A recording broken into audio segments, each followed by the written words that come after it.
Welcome back to Medical Coding with Blue.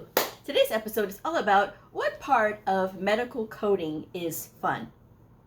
If you are brand new to my channel, welcome. I am Blue. I'm a medical coder. Okay, guys, here is the comment that inspired today's episode. So here we go. The viewer says, I would like to know, what is the most enjoyable part of coding?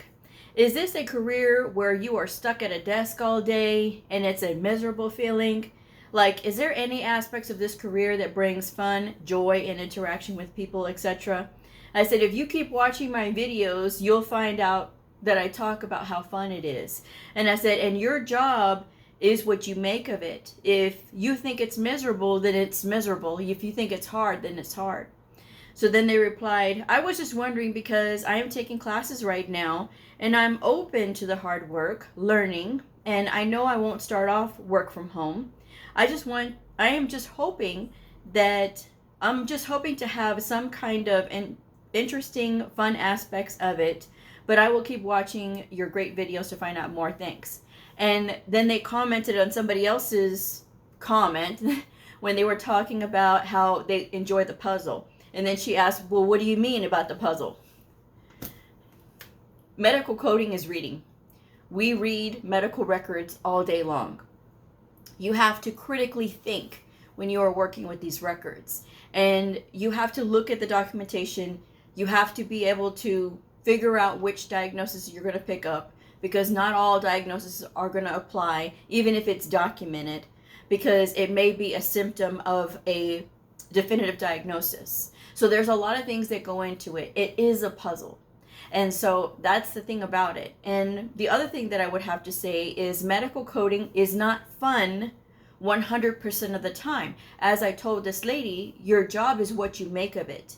If you think that it's boring, if you think that it's not fun, then it's boring and it's not fun. To me, the most enjoyable thing is that I get to read all day. I get paid to read. Now, I love reading. That's not a problem for me. But for some people, they don't enjoy reading. They would rather do something else. They would rather manually work. They would rather do something else that doesn't involve reading. Some people don't like to sit all day. Yes, we are sitting.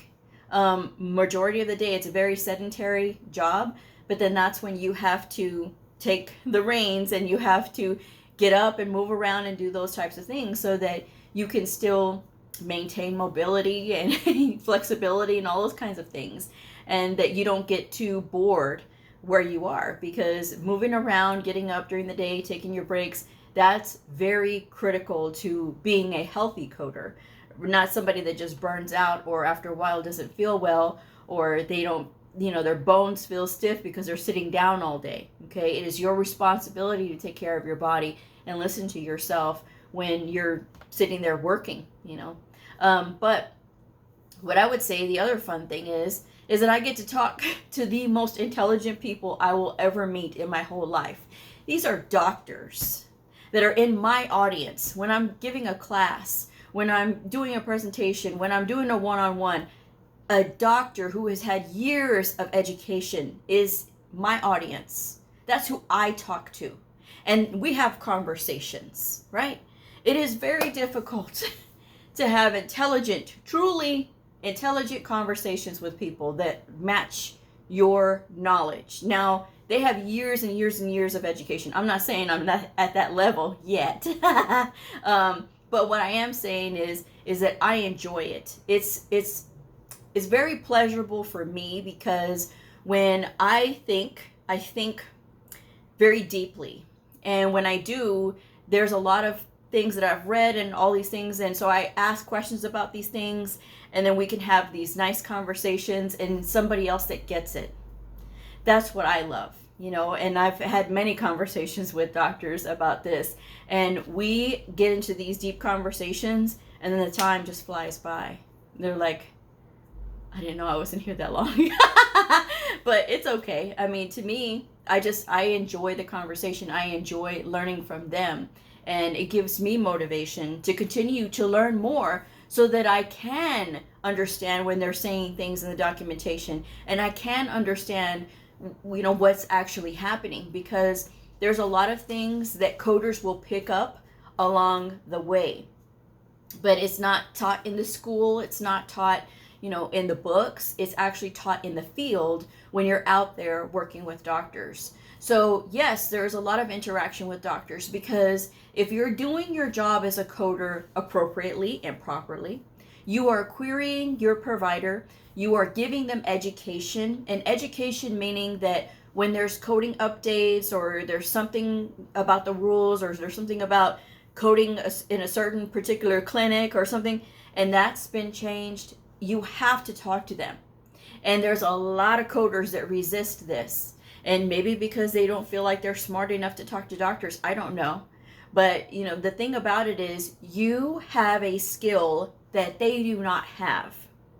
They don't know all the stuff about coding like we do. Now, yes, there are some providers who are credentialed in medical coding, and I love those. I love talking to those doctors even more, because then they get it. They understand. But those are diamonds in the rough. But I will say this also.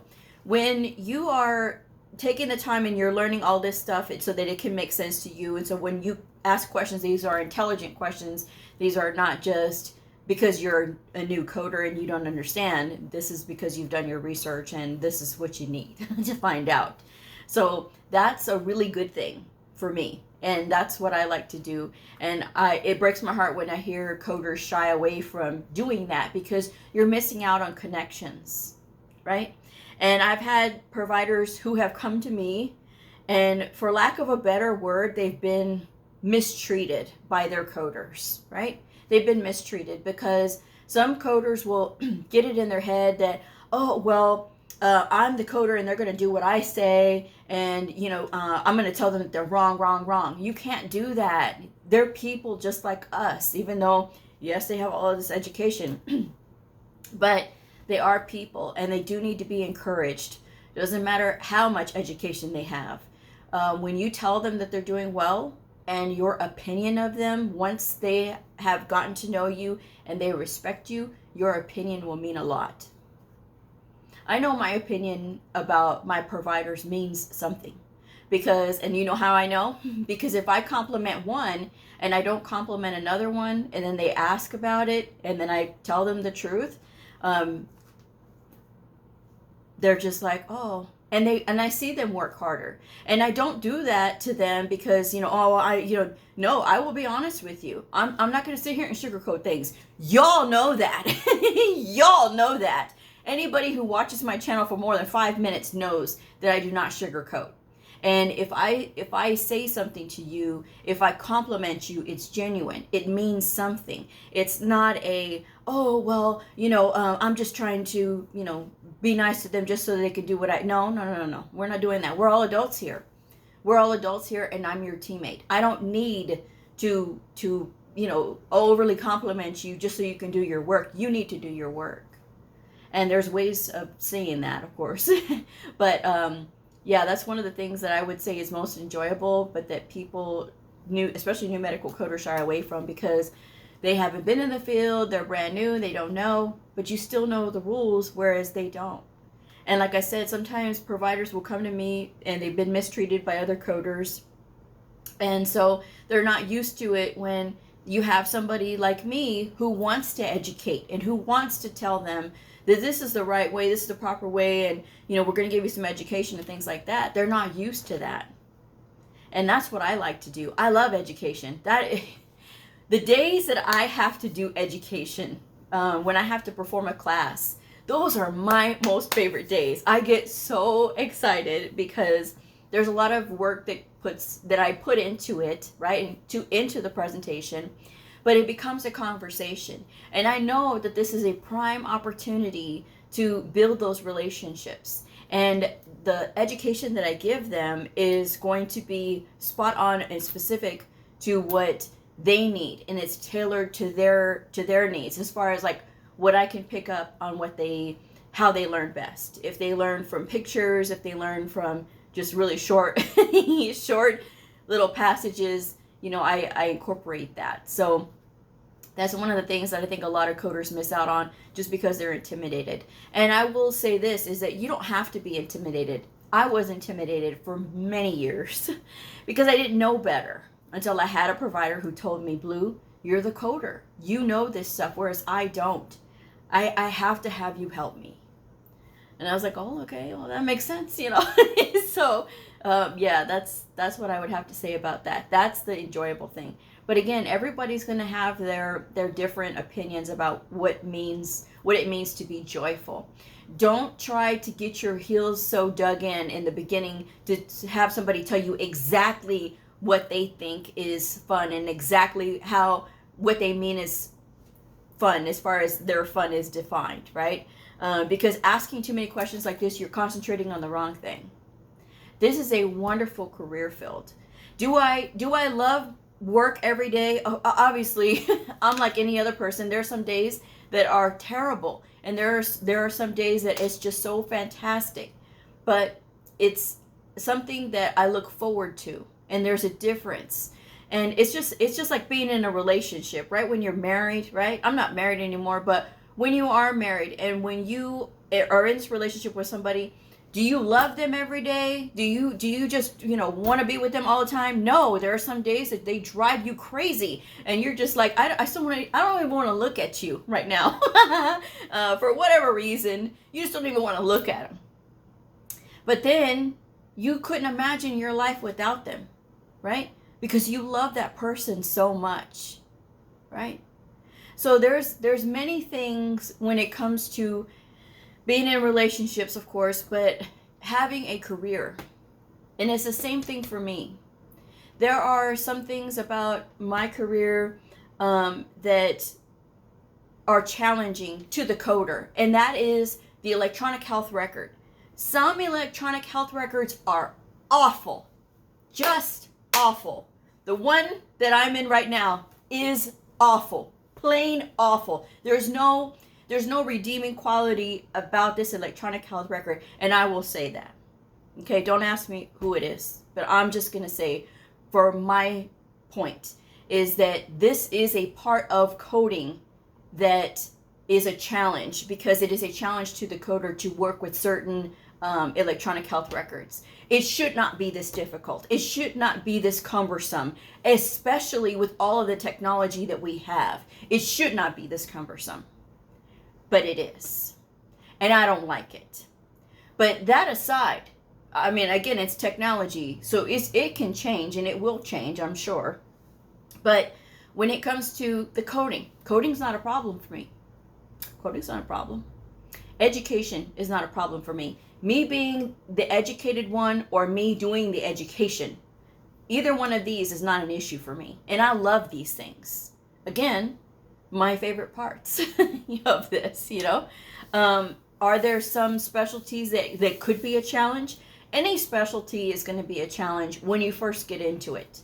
But wasting time complaining or whining or doing any of those things, that's going to steal the joy from when you actually do start to understand it. Now, will there be times when you get so frustrated that you cry? Yes. Even when you're studying, yes, you will. I know that when, what was I doing? I was doing some clinic. I can't think of what it is right now. There was one clinic that it made me cry. It must have been Mother Baby. Mother Baby's always in the beginning it was a challenge, but I was in ICD 9 times. And Mother Baby was very difficult for me. I cried. I did not want to do Mother Baby. But when ICD 10 rolled around, it became a little bit easier. So that's where I was like, okay, and now it's like it's kind of cool, when you look at it and you read the documentation and you go through it and stuff. But again, I'm a researcher, and so that's what I like to do. And again, for some people that don't like to read or don't like to do hard work, it just becomes a chore. This should never be a chore to you, okay? And I will always continue to enjoy what I do. I don't think that there's anything that could change that. There's nothing that could change the way that I feel about it, as far as like when I learn more about pathophysiology, when I better understand the disease process, which is pathophysiology, it makes the coding a lot more easier for me. And think about it, we're coders, and we don't get the privilege of having 10 to 15 years of education. in medicine. We don't get that. As far as like medical school, we don't get that. I always tell people, at this point, it would have been easier if I would have just went to medical school. For all of the study that I do, it would have been just easier had I gone to medical school. I'm just saying, but that's that's not in my cards. Okay, I'm just saying. But again, it's something that I enjoy. I love all the knowledge that I have. I just pray that God blesses me with a sound mind into old age, that I still have my sharp wits and will be able to keep educating people, and being able to share my gift, because this is a gift. This literally, this career field for me is a gift. It was literally a gift, because when I started, I didn't know coders existed. I didn't even know anything about health information. I had no idea. To me, when you go to the doctor and they send in a bill, okay, big deal. I didn't know there was actually somebody who takes the time to look at your record, and then they assign codes, and that's what, that's how you have to pay a bill. I didn't know that. And so because of that, I just never really thought about it until I was unemployed, and I had gone to the workforce office, because they give you classes on, how to write your resume, how to do interviews and things like that. And one of them was, we have a program called the WIA, Workforce Innovation Act. Now it's the WIOA, Workforce Innovation and Opportunity Act. But when I was going through it, it was WIA. And they said, we can pay for you to go back to school. And I was like, oh, okay. And they go, well, we have all kinds of jobs. We have trucker, beautician, accounting, medical billing and coding. And I said, okay, well, I'll do accounting because I am a numbers person. I like numbers, I can do that. Percentages, no big deal, And my case manager, he tells me, well, what about medical coding? Medical billing and coding. I said, oh, no, I don't work with needles because I know everything, right? I know everything. And he's like, no, this is not needles. It's you're reading. You're reading all day, and you assign codes. And there's a bunch of different codes that you could pick from. But it's a really good job if you like to read and you say here you enjoy reading. Because you had to write down like your interests and stuff. And he's like, just go check it out, And sure enough, I found a school. And he goes, if you don't like what you hear, just come on back. We'll get you in the accounting program. He goes, but I think you would make a really good coder. And boy, did he call it. He called it. And he was so proud of me when I completed the school, because what happens is a lot of people will drop out of the school midway. And I was like, oh no, y'all are paying for this. And they said, if you drop out, you have to pay back. Oh, no. No. I'm not doing that, So I ended up finishing the program. He was so proud of me when I finished. And then, of course, they keep track of you for 2 years afterward at the time.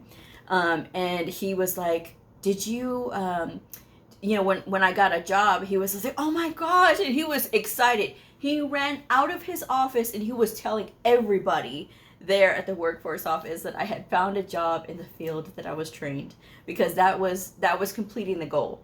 You had to complete the school, and you had to test, and you had to find a job. And like 2 months later, I was still like sweating bullets because like I'm not able to find a job. And I went to a temp agency, and that was how I got my first job.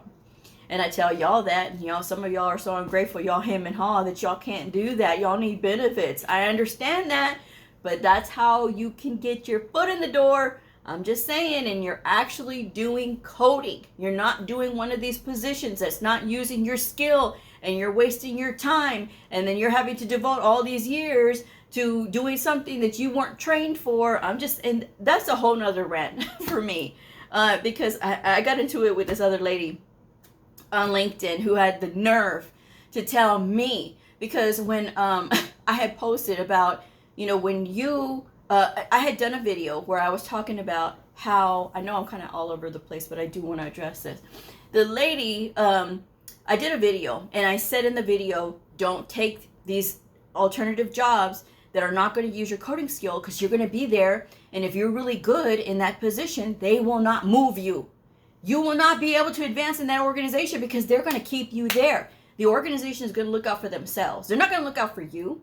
You know, and so I said that in the video. The lady comes in there and she says, oh, you know what, you're right, because that happened to me. And I had to leave the organization in order to advance because I tried and they denied me every way. She goes, so what you're saying is true. So, of course, I took a screenshot and I posted it on LinkedIn and I said, you see, guys, this is what I'm talking about. Here comes this lady. Some of these, you know, I was like, are you serious, lady? Just, no. And she was like, oh, well, I don't agree with what you said because people shouldn't take positions where they don't know what they're doing. You're trained in coding. You're trained in coding. And if you're going in and doing your studies like you're supposed to, you're going to understand what's happening. There is going to be a little bit of a learning curve, but that even happens when you have experience. That's not just because you're new deal, okay? You know, she's like, well, that person sounds like they worked at a toxic place and they that they weren't allowed to advance, but there's not every place is like that. Ma'am, please. There's a lot of places that are like that where the organization is going to look out for what they need for their organization, because that's what an organization does.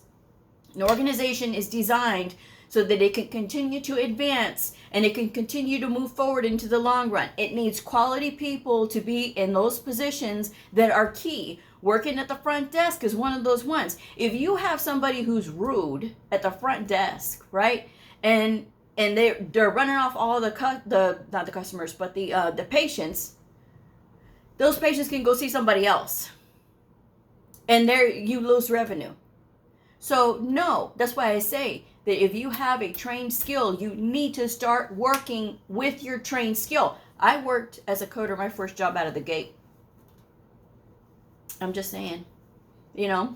Again, I know a little straight off from the topic, but my channel, so. But with that said, I love this field so much that I will defend it. I will defend it, and that's what I do, and that's exactly what I did, was defend the field and defend the people who are brand new, because sometimes you just don't know any better, because there are actually people like that lady who will say, oh no, work as a secretary for all these years so that you can give all this and you can all learn all this other stuff. That's not what you went to school for. And why would you be giving away your skill for free? You're actually already coding, so you may as well be paid as a coder and not as somebody who's being taken advantage of as a secretary. Secretaries do a lot. It is a very hard job to be a secretary. But then you want to tack on, let's do technical skill now. Oh, you have coding? Okay, we're going to go ahead and take advantage of that. No, I will always encourage coders to apply their skill. Doesn't matter if you're scared. Doesn't matter if you get 100 rejections. Doesn't matter. Somebody else told me, oh ma'am, I applied to 5 jobs and I feel so discouraged. 5 jobs? Please. No. Come back to me when you've applied to over 150 jobs and they've told you no. Because I've had plenty of people tell me that too.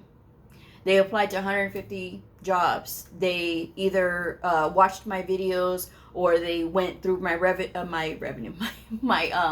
resume writing service, went back out there, and then they were able to get jobs. Not a guarantee, but because they changed what they did and they started applying the tips that I've given on my channel, they were able to turn it around. It is possible.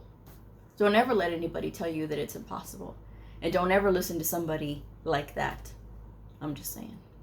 So with that said, I'm going to wrap this one up. Yes, it is an enjoyable field. But you find your own joy. You make your own joy, like I do here. This is part of my joy as well, sharing the field. And getting that feedback and listening to, people who tell me, Blue, I can feed my family because you helped me get through school. I went through your independent study. I've been watching your videos for encouragement. All these things. Went through the tips for the resumes and, all that. Found my first job, and now I can take care of my family. That's incredible. That is a gift. And I've gotten that gift more than once. And it's special every single time. That's my joy. Whatever yours is, it's unique to you. I'm just saying. With that said, now I'm going to wrap this one up. Thank you guys so much for joining me. If this video helped you, please like, subscribe, and share, and I'll see y'all next time. Bye.